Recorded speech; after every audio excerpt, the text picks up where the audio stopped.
Bueno, muy buenas tardes a todas las personas presentes en este auditorio. Hora difícil, es lo que uno siempre dice cuando lo ponen en una clase o en un panel a esta hora, pero vamos a tratar de luchar contra dos, digamos, obstáculos. Uno, no aburrirlos, y dos, realmente que aclaremos muchas cosas en torno a la coyuntura económica y la coyuntura política. La doctora María Claudia nos ha puesto la tarea de hablar de seguridad, de hablar de los costos ocultos, los costos visibles del tema de la seguridad, pero un poco ampliada esa seguridad, hablar de que no solamente la seguridad tiene que ver con el orden público, que es un monotema y quizás es algo traumático que tenemos los colombianos, sino con la inseguridad jurídica, la inseguridad tributaria, la inseguridad que arroja la infraestructura o las deficiencias en la infraestructura, la inseguridad realmente para hacer cosas que redunden en reducir las precariedades que tiene la sociedad colombiana. En la noticia de hoy la dio ayer el DANE, que es una de las noticias que a uno le impresionan, y es que Colombia, siempre los que nos ganamos la vida tratando de cubrir noticias y haciendo un poquito de economías de la información, siempre manejábamos 51 millones de colombianos,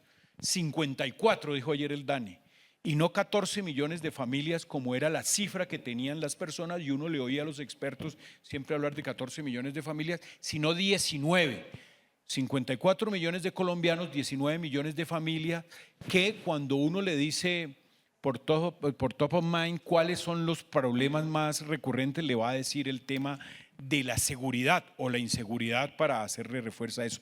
¿Cuál es su opinión? En 3 minuticos cada uno, ¿cómo es el contexto del tema de la seguridad en Colombia? Si quiere arranquemos, doctora Marcela. Muchas gracias y feliz de estar aquí en esta conversación con ustedes. Yo creo que el tema de seguridad es uno de los grandes retos que le queda al gobierno que viene y digamos uno de los grandes retos presentes. Colombia y la región tienen un problema de crimen organizado que es un problema transnacional, que en nuestro país significa que hay presencia de organizaciones criminales en un 70% del territorio, y en muchos de los lugares donde estas bandas operan hay control y gobernanza por parte de estas organizaciones. ¿Eso qué significa? Que hay unos grupos que están cogobernando en buena parte del país, que están diciéndole a la gente cuáles son las reglas de juego, hasta qué horas pueden salir de la casa, si pueden o no pueden tomar trago, pero también les están diciendo por quién votar en las elecciones y cómo pueden votar, con lo cual yo conectaría el tema de seguridad con un tema de riesgo de la democracia. Y conectando con el tema grande del panel, pues cuando uno tiene un problema tan grande de seguridad que está por fuera de control, hay un tema de incertidumbre sobre derechos de propiedad que afecta a las decisiones de inversión privada, que hace que inversiones que se hubieran realizado no se realicen o se realicen de distinta manera, tomen formas de distinta forma. Y creo que también es un tema que le da durísimo a la capacidad de crecimiento de la economía, porque captura muchos recursos del Estado. El tema de seguridad es un tema grandote y se capturan recursos del Estado muy grandes en enfrentar una problemática que desvía recursos que deberían estar gastándose en infraestructura, en educación, en salud, en otros temas que están más directamente relacionados con el desarrollo del país. Entonces yo creo que es un tema central en la conversación. Doctor José Ignacio. Bueno, Fernando, muchas gracias por la pregunta, muchas gracias a María Claudia por la invitación. Ha sido un éxito esta asamblea de AmCham. Y tratando de complementar lo que dijo Marcela, que ya creo que puso los puntos más esenciales, voy a tratar de hacer algunos análisis un poquito más numéricos, aunque es muy difícil saber realmente, por ejemplo, cuál termina siendo el costo escondido de la inseguridad. Con varios análisis hemos llegado a conclusiones similares, y es, por ejemplo, ahora tenemos una cifra de inversión muy baja en Colombia.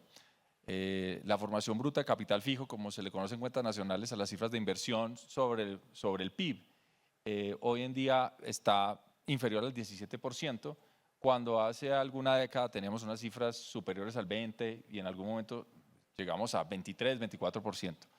Y todos sabemos que sin inversión es muy difícil que la economía crezca. Y haciendo algunos ejercicios no quiero aburrirlos con la metodología, pero más o menos identificamos que hasta un punto porcentual de esa menor inversión quizás se pueda atribuir a temas de seguridad. Deterioros, para ser más preciso, deterioros en las condiciones de seguridad del país. Es decir, aquí la inversión se está viendo afectada por esta inseguridad. Hay una inseguridad también, como mencionabas, jurídica y demás, y es difícil separarlas con las cifras macro, pero más o menos eso es lo que nos está indicando, y ese punto de menor inversión claramente tiene un efecto en crecimiento. Lo otro es, Colombia, pues digamos, es un país que se ha estudiado muchísimo por problemas de conflicto y problemas de inseguridad. Es decir, aquí Colombia ha tenido ya una larga historia y una larga tradición de violencia e inseguridad. Esta cifra que les mencionaba antes era frente a un deterioro relativo, pero los costos económicos de esa inseguridad más estructural quizás pueden ser muchísimo mayores.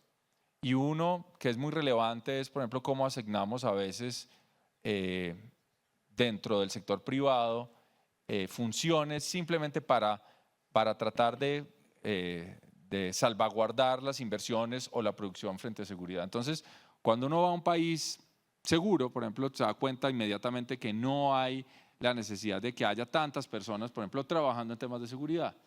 Y ahí es difícil saber finalmente cuál es ese costo, no solo en mano de obra, en proyectos que no ocurren y en inversión total de la situación de seguridad, y probablemente ahí estaríamos hablando de cifras muchísimo mayores. Entonces, simplemente para decirlo, Colombia ha tenido un problema estructural de violencia e inseguridad. Hemos tenido afortunadamente periodos donde hemos logrado reducir indicadores de inseguridad. En la coyuntura estamos enfrentando un deterioro en esas condiciones de seguridad y probablemente ese es uno de los factores que está generando menor inversión en Colombia. Doctor Oliver. Bueno, buenas tardes y muchas gracias, María Claudia, también por la invitación. Un placer estar acá con ustedes. Yo creo que hablando de la inseguridad física, si les parece, por ahora vamos a enfocarnos en eso, porque después, como bien dijiste, hay otros temas de inseguridad, de incertidumbre que afectan, incluso diría yo, muchísimo más al panorama de inversiones en el país. Creo que hay tres observaciones principales que se me vienen a la mente a modo de comentario de introducción. Primero, el tema de la inseguridad hoy en día es obviamente más que solo incidentes aislados o cifras o cálculos, es una distorsión sistémica en cualquier economía y en los países en América Latina, región que tiene ni siquiera un 10% de la población del mundo, pero más del 30% de los homicidios, por ejemplo, se vuelve una distorsión tan importante que en muchas compañías, en muchos sectores en las industrias nos lleva a tomar decisiones subóptimas, decisiones que no son las mejores desde un punto de vista económico, de inversión financiera o lo que fuera, porque nos tenemos que estar permanentemente acomodando a una realidad que es la que nos dicta el país por el panorama de la inseguridad. ¿De qué tipo de decisiones subóptimas? Pues por ejemplo en las cadenas de suministro hay partes por las que no podemos pasar, hay rutas que no podemos trazar con nuestra carga porque nos van a robar, hay zonas del país donde no podemos invertir porque nos van a secuestrar, hay diferentes formas en las que esta inseguridad inyecta esta distorsión sistémica, inyecta altos grados de ineficiencia y nos lleva en últimas a estar de manera constante, estar en este juego de la toma de decisiones subóptimas para el negocio. El segundo punto es el tema que tú mencionaste también un poquito, Ignacio, es la parte invisible del tema de la inseguridad, ¿cierto? Ya hay diferentes componentes que podemos hablar. Uno, porque la vasta mayoría del costo, que por cierto en más del 50% cae sobre el sector privado, que es el que carga en últimas con el tema de la inseguridad, entre otros por los fenómenos que les menciono. Pero la vasta mayoría de este gasto es preventivo. No es al momento del incidente de seguridad o posterior al incidente de seguridad, sino es en la parte de prevención. Es decir, nos gastamos toda esa plata antes de que siquiera el hecho de inseguridad se haya manifestado.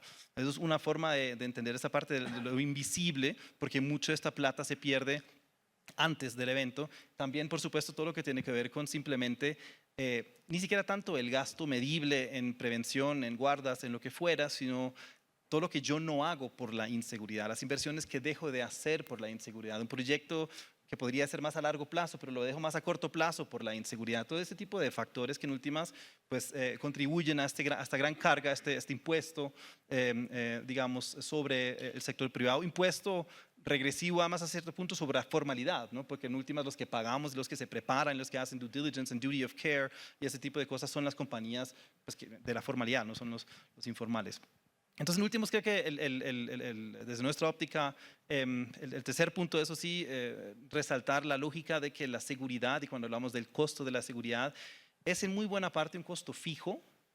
La seguridad es inherently manageable. La inseguridad es un tema que se deja manejar en organizaciones. Una compañía como Control Risks pues apoya a inversionistas desde Mozambique hasta Afganistán y en otras partes del país donde la inseguridad es muy superior a la colombiana. Pero ese costo fijo alguien lo tiene que asumir, ese costo fijo hay que incluirlo en los proyectos, ese costo fijo hay que entenderlo y creo que ahí es donde en buena parte por las dinámicas que les menciono, que a veces tenemos como esa distorsión, ese disconnect entre la realidad con la que se enfrentan las compañías o los inversionistas y lo que tenían teóricamente pensado al momento de estar armando el proyecto. Entonces, lo dejo ahí, pero podemos profundizar sobre cualquiera de esos puntos. Una de las cosas más interesantes, lo dice el doctor José Ignacio, nada más hay en Colombia en sobreabundancia que estudios sobre el impacto de la inseguridad en el crecimiento económico. Recuerdo hace unos años cuando se empezaron a desarrollar los acuerdos de paz con las FARC, se hablaba de un concepto que era muy valioso, que era el dividendo de la paz. Y de hecho se desarrolló, si Colombia logra bien estabilizar el proceso de paz, eso yo me acuerdo, era más o menos 1,5 de PIB proyectado en un lustro. Eso era más o menos la matemática que me acuerdo en el momento. No sé si Fedesarrollo, en su amplio bagaje de estudios y cosas que hace, se haya evaluado el tema, se haya cuantificado cuál es el dividendo de un país en plena seguridad o en 3 escenarios, no sé, pero sí se ha trabajado un poco para que haya conciencia de que un país más seguro crece más, porque yo no le veo los números todavía, veo, digamos, que de perogrullo decir que un país pues, más seguro va a crecer más y se pueden traer ejemplos, pero sí hay algo cuantificable que usted tenga en la mente. No tenemos los números porque son dificilísimos de hacer como tú los planteas. Hay estudios que tratan de medir el costo de tratar de mantener la seguridad mirando el gasto de los países. Y ese número para una muestra de países en un ejercicio que hizo el Banco Mundial es del orden dependiendo de cómo uno lo mire, pero fluctúa entre 4 puntos del PIB y 8 puntos del PIB, dependiendo del país y del tipo de gasto que se incluya. Entonces, ese tipo de mediciones son más directas y más fáciles. Yo lo que te diría es que medir cuánto hubiéramos crecido. Yo detesto en general la bola de cristal. Creo que es muy difícil porque tiene muchos elementos y voy a tratar de señalar uno que me parece que es un elemento grande que dificulta la medición. Generalmente cuando hay violencia en una sociedad desigual como la nuestra, la violencia tiende a profundizar la desigualdad porque recae de una manera desproporcionada entre los grupos más vulnerables de la población, los más pobres, las minorías, los jóvenes. Cuando la violencia, las víctimas de violencia tienden a ver comprometida su capacidad de construcción de capital humano, por temas de salud, por temas de acumular educación y habilidades. Y eso significa que tienen una dificultad de enganche en el mercado laboral como lo conocemos. Entonces estamos hablando de un problema que no solamente tiene unas implicaciones a nivel personal para la calidad de vida de las personas, sino de la productividad de esa persona y de cómo esa persona le suma la productividad agregada, que al final es la suma de las productividades que tenemos todos. ¿Cómo medimos eso? Es que es una cosa muy complicada de hacer. Podemos tratar de hacer ejercicios, pero no estoy segura que haga falta poner un numerito de cuánto va a crecer la economía así. Es evidente que nos estamos dando un tiro en el pie al no enfrentar de la manera correcta un problema de la magnitud que tenemos. No sé, hablaba doctor José Ignacio, también me sorprendió que el gobierno en un presupuesto general de la Nación para el próximo año da un salto a 600 billones y un poco cuánto es la inversión y si la inversión es apropiada. Uno ve que si compara las asignaciones presupuestales al sector que tiene que ver con inseguridad, que es básicamente el de defensa, en los anteriores gobiernos siempre estaba bajito tercer renglón en asignación presupuestal. De esos 600 billones, si son fieles a la asignación presupuestal el próximo año, de los últimos 4 años, es como el quinto rubro.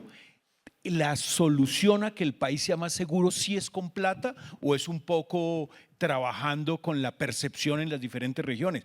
Porque, y para allá iba más adelante, la percepción de inseguridad en Bogotá, pues voy a hacer como medio chistoso, un chascarrillo con el tema, es un robo, un celular o apuñalar a una persona, pero es que la inseguridad en el Cauca es de otro nivel, o la del Catatumbo es de otro nivel, o la de Cali es de otro nivel, la de Buenaventura ni se diga. Es decir, hay diferentes, digamos, percepciones de la inseguridad en Colombia.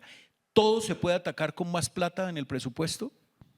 Bueno, yo diría que en Colombia en este momento tenemos que tener una discusión muy seria sobre la eficiencia, no solo del gasto en general, del gasto público, sino incluso los rubros de inversión. Es decir, y no quiero desviar la discusión, pero claramente Colombia está en una situación fiscal muy compleja, que requeriría, digamos, como un paréntesis largo. Pero más allá de ese paréntesis, lo que hay que decir es que cuando miramos ya los componentes de, por ejemplo, el presupuesto de inversión, nosotros venimos haciendo unos cálculos que nos muestran que incluso entre el 20 y el 30% del presupuesto de inversión del Gobierno Nacional Central no son proyectos concretos de inversión. No es como llamaría a alguien en el sector privado CAPEX, es decir, gasto en proyectos o puentes o carreteras o vías, sino que entre el 20 y el 30% del presupuesto de inversión son acompañamientos, llamémoslo si se quiere, burocráticos a dichos proyectos de inversión. Les voy a dar un ejemplo, y es medio engorroso llegar a este ejemplo, porque tienen que ir a nivel desagregado de entregables de los proyectos de inversión, pero si miramos dentro de la categoría de transición energética, proyectos de paneles solares, por ejemplo, ustedes se van a dar cuenta que buena parte de los entregables de varios de esos proyectos de paneles solares no es ni la instalación del panel solar, ¿sí?, ni la conexión del panel solar, sino campañas de concientización de la importancia de la transición energética, que suena bien, ¿sí?, pero en últimas terminan siendo entregables que son documentos, reportes e incluso a veces trinos que respaldan ese proyecto de inversión. Entonces, cuando uno mira en detalle lo que está pasando en el presupuesto de inversión, pues hay una necesidad de hacerse la pregunta por la eficiencia de ese tipo de gasto. No es lo mismo un gasto que transforme una comunidad donde llegó el panel solar o llegó la vía terciaria a un entregable donde pues a la vía le entregaron un documento o un trino, por decir algo un poquito más novedoso y si se quiere escandaloso. Entonces sí hay que poner un énfasis especial en la eficiencia del gasto. Y por ejemplo en el tema militar no es mi área de expertise, pero cuando uno mira las cifras macro también estamos viendo una composición donde buena parte del mayor gasto es un gasto de funcionamiento, donde hemos tenido una presión salarial importante, donde se han venido aumentando los salarios de, por ejemplo, el cuerpo militar, pero estamos viendo unas deficiencias en inversiones que necesita el ejército. Y por el otro lado, pues una decisión de una compra de aviones que bueno, ese sí es CAPEX puro y duro, pero también quizás habría que preguntarse si esa, doctor José Ignacio, es la discusión pendiente en los candidatos, o que uno la trata de sumar porque todavía no los ha visto enfrentados, y es cómo combatir la inseguridad. Un candidato va a decir, tenemos que hacer más escuelas, más infraestructura, sacar a los niños de la pobreza, la familia, todo eso. Y otro dice, metámosle más a la defensa, más radares, más drones, mejores salarios. Son dos enfoques que es el que en este momento no hemos visto claramente digamos, en las opciones presidenciales, que cualquiera de estos debates no puede ser esquivo a analizar lo que está en el mercado. No sé, doctor Oliver, cuando ustedes hacen en Control Risks de diferentes análisis comparativos de países similares a Colombia, si el tema regional en Colombia, como quien dice, sesgue la calificación total, porque finalmente, vuelvo al tema de Bogotá, 25% de la economía, y si hago el altiplano cundiboyacense puede ser el 30%, no sé. Una es esta Bogotá centralista, donde están los ministerios, y otra es la del Pacífico, o la del Caribe, o la del eje cafetero. No, es decir, como los otros se rajan en inseguridad, Bogotá también se raja, pero finalmente Bogotá le va bien. ¿Los demás países también pueden hacer ese análisis de las regiones o es muy centralizado en las capitales? Pues yo creo que la tendencia en América Latina, al menos en los países de la región andina, de esa diferencia entre el ámbito urbano y las zonas rurales es bastante parecido, al menos en los países que nos rodean aquí, desde Venezuela, que obviamente ha tenido un cambio en los últimos meses, es significativo, pero en Colombia, Perú, Ecuador hasta cierto punto hoy en día también. Incluso en lugares como Chile hoy en día, que se observa, sobre todo en el norte del país, en los últimos años, un deterioro marcado en la inseguridad. Creo que esa tendencia es cierta, pero si me permites, te contesto haciéndole conexión con el comentario que acabas de hacer sobre justamente los diferentes planteamientos que existen hoy en día en torno a la inseguridad y cómo combatirla y la pregunta sobre la plata, porque creo que es lógico para cualquiera de los aquí presentes que la respuesta es hay que hacer ambas cosas, hay que gastar dinero en la parte de defensa y militar y hay que gastar dinero en la parte de desarrollo social, económico y en conectar las zonas menos conectadas del país con infraestructura y sacar productos al mercado, etcétera. El problema es, y un costo del cual no se habla por lo general, pero que sí quiero traer a este debate, es el costo político de la inseguridad, de la seguridad. ¿Y a qué me refiero? Me refiero a, uno, la cantidad de tiempo que se malgastan los candidatos y los partidos y toda la gente hablando de inseguridad, no para decir que no sea un tema relevante, es un tema muy relevante, pero cada segundo que nos perdemos gastando y discutiendo sobre si más bombas o menos bombas o más escuelas o no, es un segundo menos que estamos hablando sobre la automatización y la economía y hacia dónde va el país de cara a todo lo que viene con inteligencia artificial y lo que hacemos para reemplazar los trabajos que se van a perder de aquí al 2035, porque no es un futuro abstracto lejano, sino que es ya.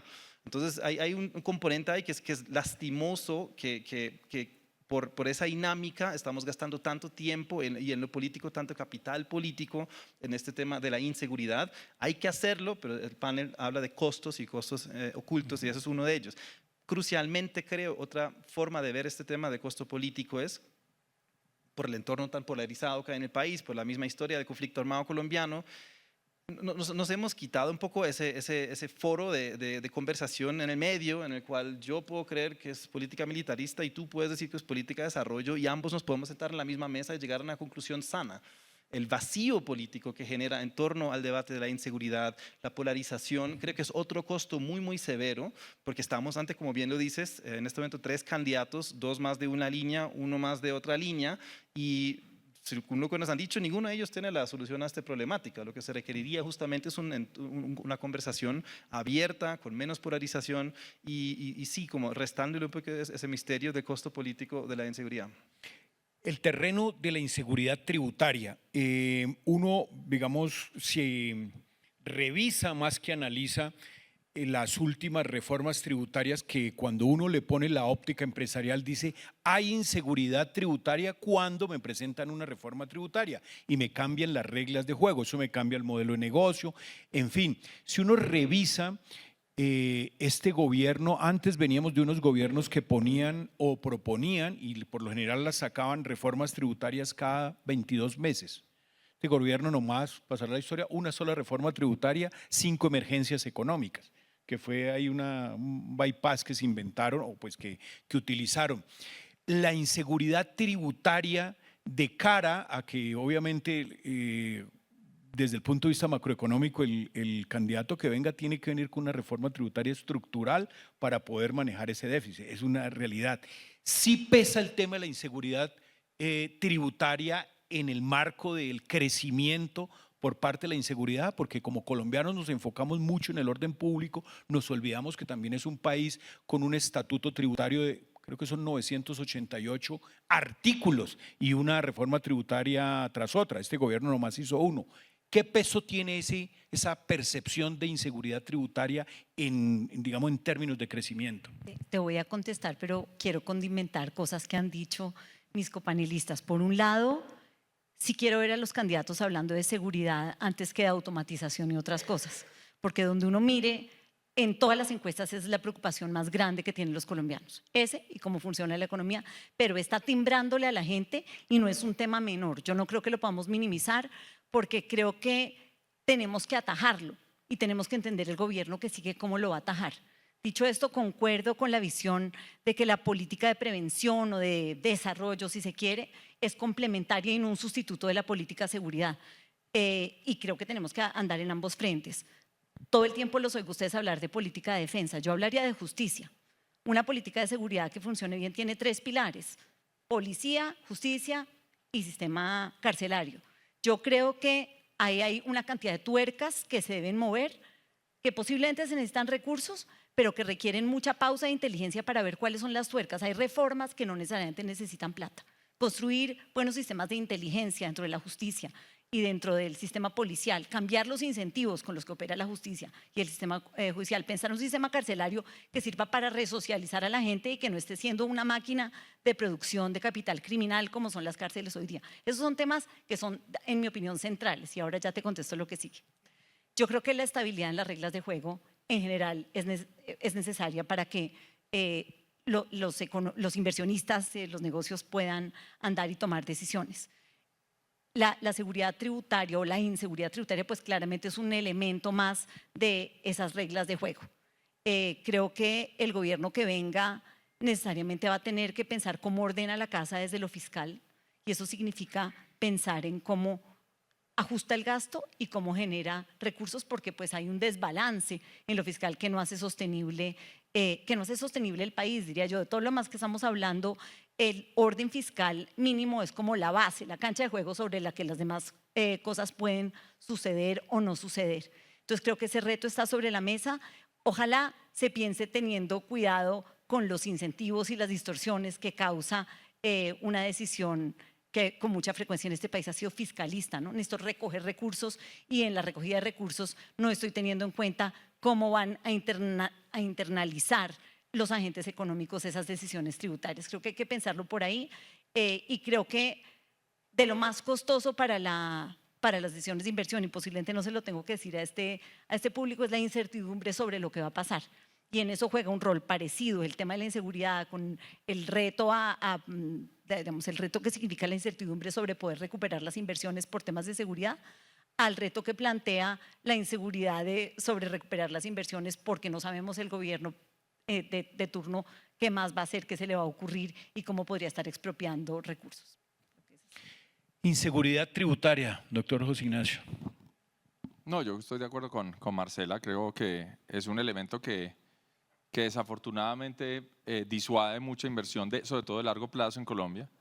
Es difícil tener una planeación tributaria en nuestro país cuando recurrentemente cambiamos las reglas de juego.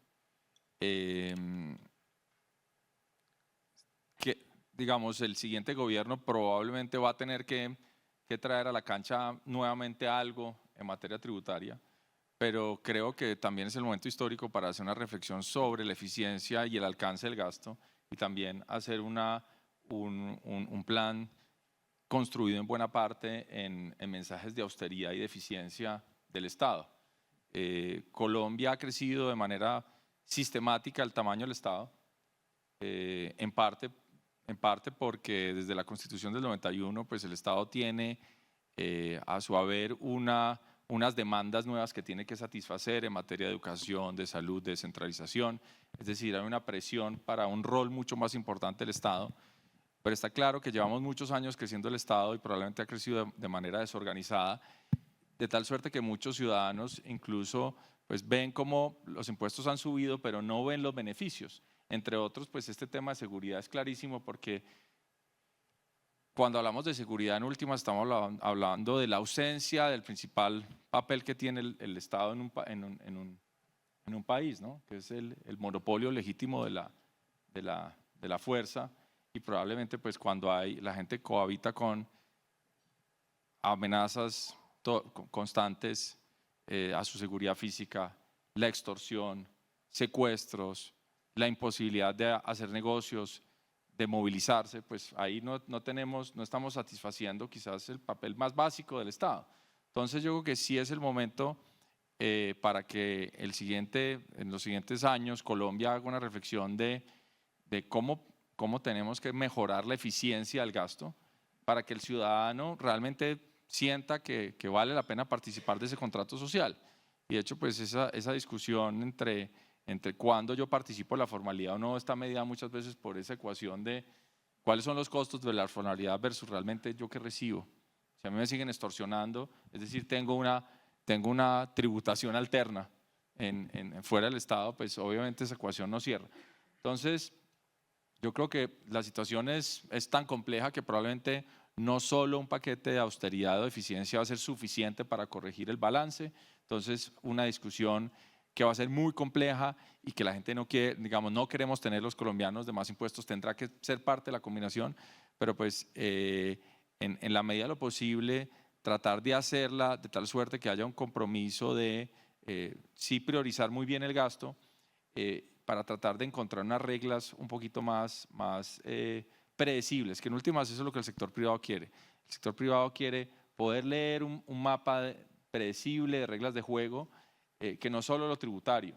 Es decir, la pregunta y la discusión, pero Marcela ya lo mencionaba, esto va más allá de lo tributario porque también pues, pasa con la capacidad de cuál es la cancha en la que yo juego en términos de licencias, en términos de consultas, en términos de reclamos, en términos de riesgos, digamos, de litigiosidad. Todo eso hace parte digamos, de ese paquete de buscar unas reglas de juego claras, estables, que es lo que realmente pues, estimula la inversión. En ese orden de ideas de como un ranking de inseguridades, debe ser por la óptica muy nuestra que trabajamos del tema empresarial, lo que más se quejan los empresarios es de las reglas de juego con los impuestos, del impuesto al patrimonio hoy sí, mañana no. El tema tributario me parece que es sensible para los empresarios, pero si, doctor Oliver, si uno pudiera rankear las inseguridades que le asisten a Colombia para no crecer más, ¿cuál sería su visión? Bueno, contestando esa pregunta que me parece muy, muy acertada, yo creo que en general estamos de acuerdo porque la palabra, quizá porque no soy de lengua materna española, pero confunde un poco el tema de inseguridad versus incertidumbre, ¿cierto? O sea, la inseguridad en muchos sentidos De es pronto la manejable. incertidumbre es un producto de la inseguridad, un subproducto. Digo, cuando hablamos de seguridad física, la inseguridad, como ya lo dije, se maneja y se maneja de diferentes formas. La incertidumbre es veneno para cualquier inversionista. El no saber qué va a pasar mañana, el yo saber que me meto en un entorno de negocios donde es electo un presidente de izquierda populista que va a subir los impuestos sobre las compañías y que va a subir el salario mínimo, va a hacer un montón de cosas, pues yo lo sé. Pues eso ya es una cosa, yo puedo hacer el cálculo, yo puedo hacer mi matemática, estructuro mi proyecto, mi inversión o mira a ver qué hago con mi negocio, pero yo en ese marco puedo operar, que quizá, no sé, hablamos mucho con compañías en el sector energético, sobre todo cuando vienen por primera vez al país, que quizá no ha pasado mucho en los últimos 3, 4 años, pero antes pasaba y seguro volverá a pasar. Pero el marco, por ejemplo, ambiental en Colombia, comparado con el canadiense, con el alemán o el holandés, pues no es tan robusto, ¿no? El problema no es que en Alemania hay leyes más estrictas en cuanto al marco ambiental, el problema es que aquí no sabemos. Si mañana declaran la zona un páramo donde llevo 20 años trabajando, pues entonces me jodí, perdón mi francés. Eso es un problema, es la incertidumbre más que la inseguridad. Quiero sobre el tema de la reforma tributaria, hacer un análisis quizá un poco aburridor. Estoy de acuerdo que debería haber una reforma estructural. Yo tengo muy poca fe de que eso es lo que vaya a pasar. Estamos ante un Congreso muy probablemente el más fracturado, el más fragmentado en las últimas posiblemente 2 décadas que va a tener que enfrentar el próximo presidente de Colombia, una situación fiscal extremadamente difícil, pero un capital político muy bajo. Entonces, como los ingredientes para un gran acuerdo, para llegar a una gran reforma estructural, yo creo que hay una ventana de tiempo muy limitada al inicio del próximo gobierno en el cual se puede lograr antes de que la realidad política y las diferentes prioridades y el capital político que se va consumiendo, pues hacen de eso una imposibilidad. Pero claro, lo que haría falta aquí es una reforma estructural y no solo más de estas reformitas como las que hemos visto en el pasado más reciente, que es obligar a los que ya están pagando a pagar más, que de alguna forma no es la solución al problema, pero pensemos que pasó la última vez que alguien habló de una reforma un poquito más estructural y lo que generó en el país en cuanto a la protesta social y el backlash contra esa propuesta. Quiero solo, Marcela, ya que lo mencionaste, me gusta que también metamos un poquito de sazón a la conversación, aclarar un punto. Cuando hablo del costo de la inseguridad, costo político, estoy hablando justamente de eso. Por supuesto que hay que hablar de la inseguridad, Por supuesto que hay que hablar de por qué no podemos hacer negocios en diferentes zonas del país, siendo que estoy muy de acuerdo que la inseguridad en Bogotá es muy distinta a la realidad que vive la gente en las zonas fronterizas, por ejemplo, de Colombia. Pero ese es el costo, que cuanto más quisiéramos todos, creo yo, en vez de estar hablando de la inseguridad, poder estar hablando de otras cosas que sí son temas mucho más relevantes para el país. El costo de la inseguridad es que aquí muy probablemente el próximo presidente de Colombia va a ser elegido en muy buena parte, o la presidenta, por la inseguridad y por lo que genera la gente, no por su planteamiento en cuanto a política de educación o salud o migraciones o ¿no? Pensional, sino por un tema de la inseguridad, y eso es un costo, creo yo, para el país, que no podamos estarnos enfocando en los debates que realmente importan a largo plazo, y por eso mencioné el tema de la automatización como uno de los muchos temas que son muy, muy relevantes, pero para los cuales al final del día no queda oxígeno político porque la gente está ocupada hablando de la inseguridad. Importantísimo, cuando a mí me llama mucho la atención que hay debates absolutamente huérfanos a 4 semanas de las elecciones, pero absolutamente huérfanos, digamos la obsesión por, claramente, ¿no? Y lo tenemos que llamar las cosas por su nombre. El antipetrismo se absorbió absolutamente los otros temas. No estamos hablando incluso de análisis y cosas que se derivaban de la misma pandemia, que el tema de la pobreza, el tema, obviamente, de la inseguridad, el tema de la infraestructura, es decir, el antipetrismo como que borró absolutamente los otros temas. Doctora Marcela, si usted tuviera aquí a un Abelardo, a un Cepeda, a una Paloma y en fin, los otros 17 y 18 que hayan, realmente, ¿qué les diría en términos de lo que nos convoca el panel? De cómo crecemos más y si atacando la inseguridad de pronto, yo sé que no le gusta, 1 o 2 puntos vamos a crecer, pero ¿qué les diría en este momento? ¿Cuál sería el enfoque para minimizar el tema de que Colombia sea, pues obviamente, un país mucho más seguro de la inseguridad que hoy nos reina? Les diría que hay unos problemas coyunturales gigantes, que es lo primero que tiene que atacar cualquiera de los que sea que llegue a la presidencia. A veces lo urgente no deja tiempo para lo importante, y yo creo que es un momento similar en el que estamos. El primero que llegue tiene que rapidísimo pensar cómo ordena la casa desde lo fiscal, y yo espero que cualquiera que sea el nuevo presidente entienda que el país no se nos puede romper por ahí, tiene que poner unas tablas como de contención. Creo que tiene que mirar el tema afanado del sector energético, porque ahí se genera una incertidumbre para que el país siga funcionando si es que no ponemos en orden y podemos arriesgar en el corto plazo un desbarajuste, ya sea de precios muy altos o de apagón. Creo que tenemos un sistema de salud que hay que atender con urgencia, que también queda maltrecho por decisiones que se dejaron de tomar o que se tomaron mal durante el gobierno presente. Y creo que el tema de seguridad hace parte de esos retos gigantescos. Creo que mientras no entendamos cómo, digamos, no se aborden esos retos, no podemos hablar con calma de problemas estructurales, como cómo prendemos los motores del crecimiento y cómo reducimos la desigualdad y la pobreza en el país. Tal vez lo quiero decir de la siguiente manera. Yo creo que esos fenómenos por los que se destaca lamentablemente la economía colombiana, que es el de un crecimiento mediocre, una productividad con una mala dinámica y una altísima desigualdad, están mediados por otros fenómenos. El de seguridad y el de violencia es uno de ellos, que está relacionado con las dos cosas. Entonces creo que toca atacarlos de frente, y entonces la pregunta es, ¿cómo? Yo creo que hay diagnósticos y cosas sobre la mesa, y voy a aprovechar un segundo para hacer una propaganda. De Desarrollo es la secretaría de una red de producción de conocimiento que se llama Organizados contra el Crimen, organizedagainstcrime.org, donde hay una colección de documentos de política tratando de entender este fenómeno que no es solo colombiano. Colombia, México, Brasil, pues están en el centro de la discusión, porque yo creo que, digamos, de una vez por todas debemos entender que en este país tenemos que dejar de hablar de conflicto armado y hablar de frente de crimen organizado, que es lo que nos está pasando. Y eso es un fenómeno que está chorreando por toda la región. En esa red hay una producción sistemática de trabajos que están buscando recoger el conocimiento que hay sobre diferentes temas y de policy, qué tendríamos que hacer con los sistemas de justicia, qué tendríamos que hacer con los sistemas carcelarios, qué tendríamos que hacer con una cantidad de áreas, cómo tendríamos que pensar la migración y el crimen organizado, que son temas que, digamos, nos afectan directamente, que yo creo que son puntas de entrada a temas que cualquier gobierno tendría que estar considerando para poder abordar de una manera sosegada el tema sin pensar que esto se soluciona solo con tema militar. Y tal vez déjenme decir una cosa para terminar.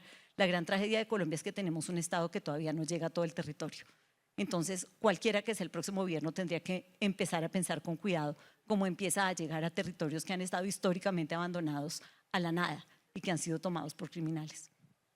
Doctor José Ignacio, ¿qué les diría? La Colombia de hoy, el 21 de abril, va a ser muy distinta a la de los próximos 60 días. Ni sabe si para mejor o para Bueno. peor, pero va a ser distinta. Fernando, si estuvieran acá, lo primero que les diría es por qué no me aceptaron ir a mi evento fiscal. Eso sería porque realmente pues no hemos podido conversar los candidatos de sentarlos en una discusión fiscal.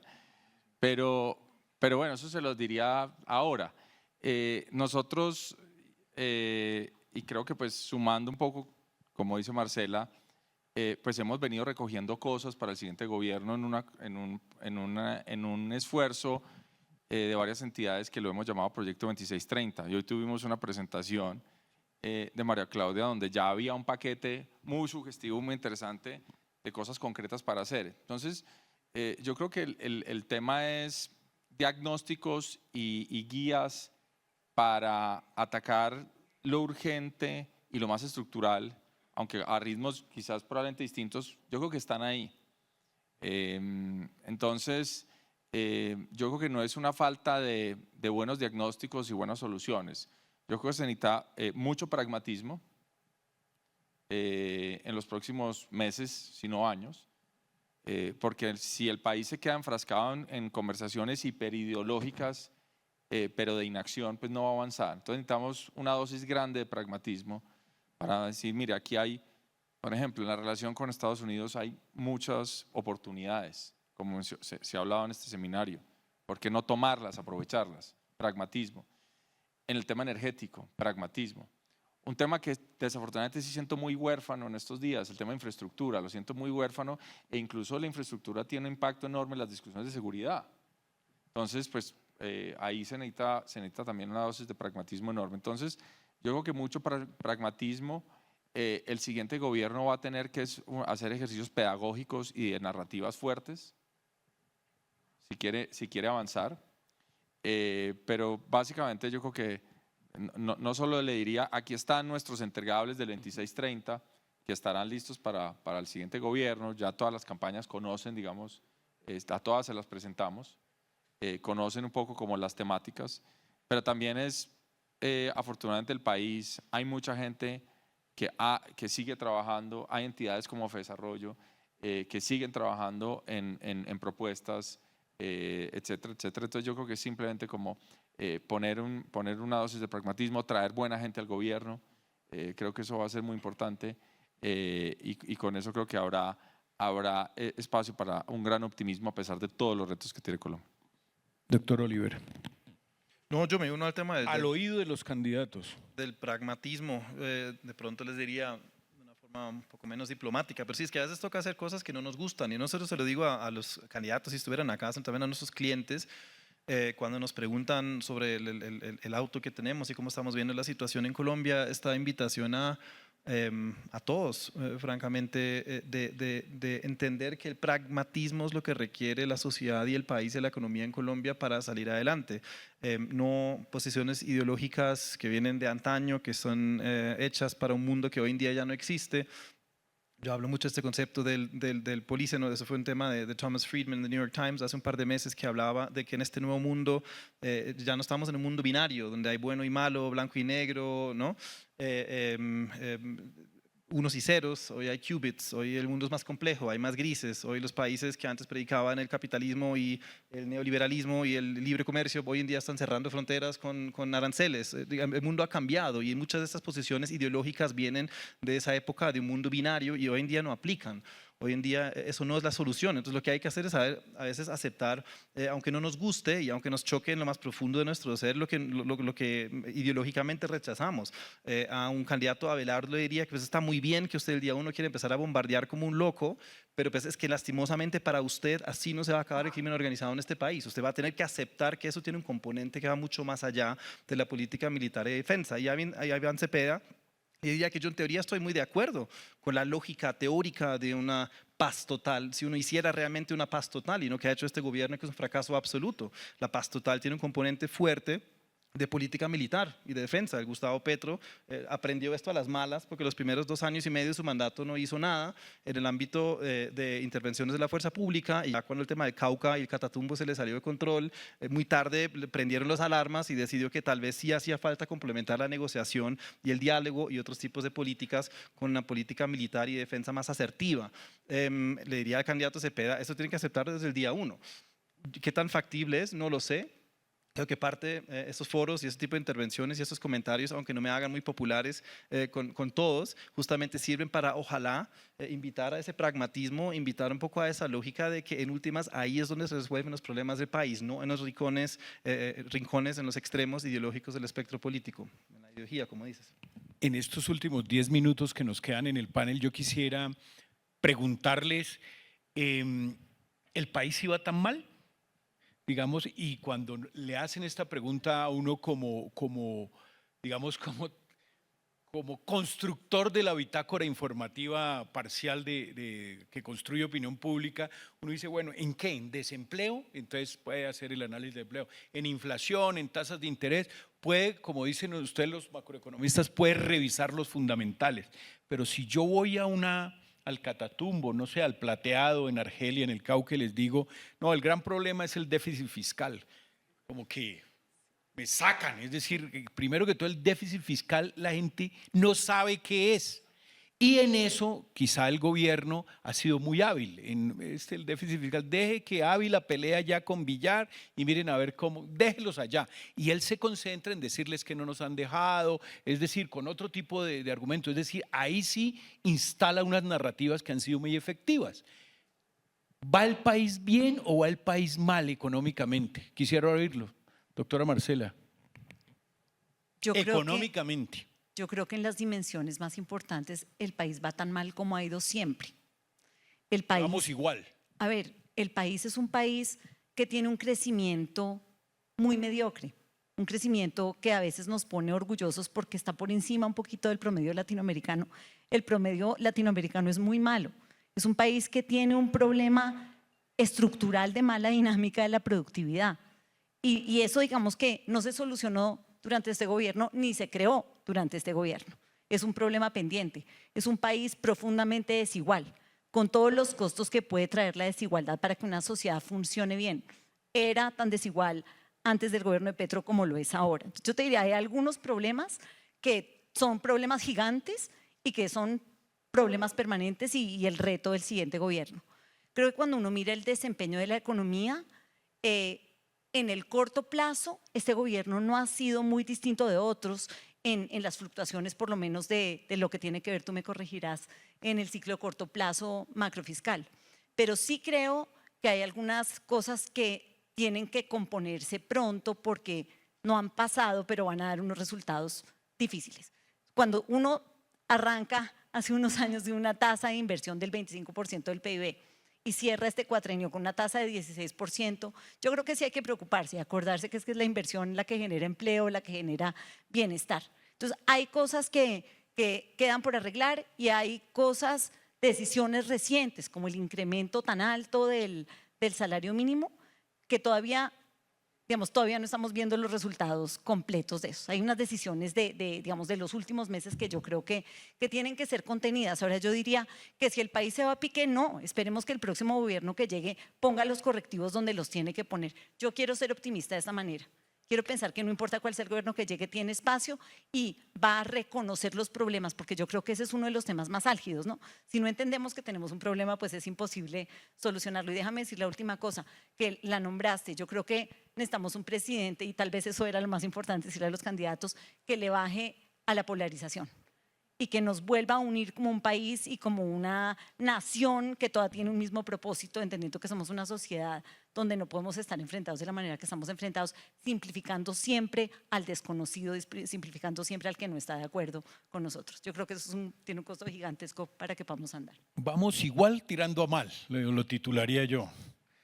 Doctor José Ignacio. Es una muy buena pregunta porque alude a dos cosas. Uno es cómo vamos, que es una tratar de dar una descripción objetiva de un país, y otra cómo se percibe que vamos, que es más subjetiva. Y ahí creo que son dos niveles distintos. Para mí es difícil porque pues, es difícil resumir el estado de un país más en su desempeño histórico, desempeño relativo. Yo diría que el país va en una dinámica floja, ese sería mi adjetivo, flojo. La cosa va floja con dos características. Estamos cocinando crisis a una velocidad alta. Esa es una primera característica. Es decir, y por eso la percepción puede ser distinta de la realidad. Muchos colombianos sienten que la cosa está bien o está relativamente igual, ¿sí? Porque hay muchas crisis que apenas se están cocinando y no se sienten plenamente, pero ya se empiezan a ver algunos coletazos, por ejemplo en el tema de salud. Venimos insistiendo que las decisiones del gobierno en materia de salud son equivocadas. Y alguien podría decir, no, en materia de salud todo sigue igual. No, lentamente se empiezan a ver los coletazos de una crisis que se ha venido cocinando. Y se viene cocinando otra crisis en materia energética, otra crisis en materia fiscal, etc. Estamos cocinando a fuego lento varias crisis. Eso no es incompatible con lo que voy a decir, y es, no me acuerdo en los últimos años, bueno, yo llevo ya varias décadas estudiando economía, no siempre enfocado en Colombia, pero sí con un ojo en Colombia. No me acuerdo de un momento histórico igual tan propicio para Colombia. Bueno, Por una coincidencia estelar de fenómenos. Desde los recursos que tiene Colombia y el planeta necesita, hasta las industrias que va a amenazar la inteligencia artificial, pero Colombia tiene ventajas en sectores que no va a amenazar.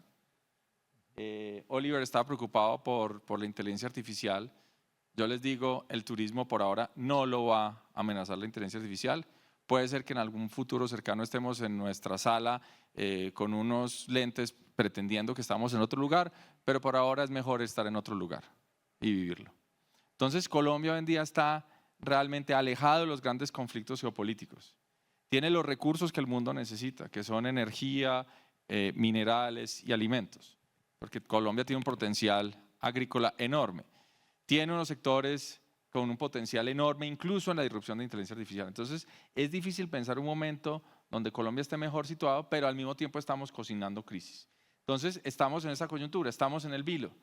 ¿Vamos a lograr tomar ventaja de todas las oportunidades o vamos a desperdiciar el momento y nos vamos a cocinar a fuego lento más en estas crisis? Para mí esa es la descripción del momento en el que se estamos. están cocinando algunas crisis. Oliver. Sí, como con un talento particular, ¿no? Para ir agregando todos los días una crisis nueva, siendo que no solo es este gobierno, sino en general un poco el discurso político. Yo creo que Colombia tiene, como bien lo dices, grandísimo potencial, y no solo de lo que tú hablabas de turismo y recursos, también en la parte geoestratégica, en la enfrentación Estados Unidos-China, el tema del nearshoring, la posición de Colombia ahí como aliado estratégico en esta región. Hay muchísimo potencial para Colombia. El problema es que estamos hoy en día en un punto en el cual, pues se siguen inventando nuevas crisis, y yo estoy seguro que el 7 de agosto se sumarán otras crisis justamente por lo que veníamos hablando y un poco las prioridades políticas, etcétera, que no van a ser dirigidas hacia resolver el problema de fondo, sino a complacer a mis votantes y a mi base política más que otra cosa. Eso simplemente es un hecho. Dicho lo anterior, creo que sí hay muchas oportunidades para mejorar, y al mismo tiempo mucho de lo que viene pasando en los últimos, sobre todo 3 años, hay cosas que preceden este gobierno y no hay que tampoco ir al extremo de echarle la culpa a Petro de todo lo que está mal en Colombia, pero no han ayudado, ¿cierto? Entonces el tema de la confianza inversionista, si estamos diciendo que Colombia va igual de mal que siempre, sí, pero digamos en los últimos 20, 30 años habíamos llegado a unos niveles donde la gente miraba a Colombia y asumía ciertas cosas sobre el país, sus fundamentos macros, la política fiscal sostenible, una política económica ortodoxa, etcétera, etcétera, cosas que con este gobierno se han cuestionado mucho, y la confianza de los inversionistas, sobre todo lo que pasó en Colombia en los años 80 y 90, se demora 30 años en construir y se destruye en cuestión de muy poco tiempo, con un par de tweets hoy en día se destruye. Entonces creo que hay mucho que hacer hacia adelante. No quiero ir al extremo porque yo sí soy de los que creen que igual que Marcela, que aquí la probabilidad de que el próximo gobierno, Colombia se hunde, la verdad no soy partidario de eso, pero sí voy a hacer la analogía que contradice totalmente lo que acaba de decir. Pero si tú le preguntas al capitán de la Titanic el 14 de abril a las 2 de la mañana, ¿cómo vamos? Te dice, bien, vamos igual de bien como siempre. El problema es que obviamente mirando hacia adelante, pues ya no iba tan bien. Aquí la invitación quizás sería no tanto a mirar hacia atrás y cómo vamos comparado con eso, sino el potencial que estamos dejando sobre la mesa, y con eso vuelve al tema de la inseguridad, no tanto por el costo que se paga hoy en día, sino por todo lo que se deja de hacer por el nivel de inseguridad tan grande que tenemos. En Colombia hay mucho potencial, muchas cosas que se podrían lograr, pero si no logramos ese cambio en el chip de las mentes de las personas, si no bajamos un poco la polarización, si no logramos dejar un poco de lado nuestros sesgos ideológicos y realmente nos sentamos a trabajar en cuál es el potencial y cuál es el techo de crecimiento que queremos tener en este país, creo que bajamos mucho sobre la mesa. Ahí está el gran reto, creo que para cualquiera sea el próximo gobierno y para todos nosotros al final. Finalmente, digamos, muchas gracias a los panelistas, a las personas del auditorio, a la doctora María Claudia. Cuando uno se pone a pensar y a escuchar personas, pues obviamente tan importantes en opiniones, cosa que hacemos diariamente en nuestro oficio como relatores de las noticias económicas, uno ve que hay varias Colombias. Y se instalan en esas Colombias distintas narrativas que son las que dominan. Hoy más que nunca Colombia es un país regional, a diferencia de Chile o de México, de Argentina o Perú, que Lima y pare de contar. Es decir, la Colombia antioqueña, la Colombia del eje cafetero, la Colombia caribe, la Colombia del suroccidente son distintas. Y el tema, y me gusta esa evolución del concepto de, aquí a toda la inseguridad le llamamos guerrilla, cuando realmente eso ha evolucionado y es un crimen organizado que está forjando su propio país, y ese propio país es de Esmeraldas a Buenaventura, y que le fascina que nomás haya dos carreteras que los une con el interior, y que los gobiernos no manejen ese nuevo país que se forma en un territorio absolutamente dominado por el narcotráfico. Y a eso es lo que le llamamos inseguridad. Pero obviamente la visión es que hay otro tipo de inseguridades que quizás si atendemos, esa inseguridad jurídica, la inseguridad tributaria, la inseguridad de infraestructura, la inseguridad per se del orden público sería la primera que desaparece. Muchas gracias a todos, muchas gracias a los panelistas.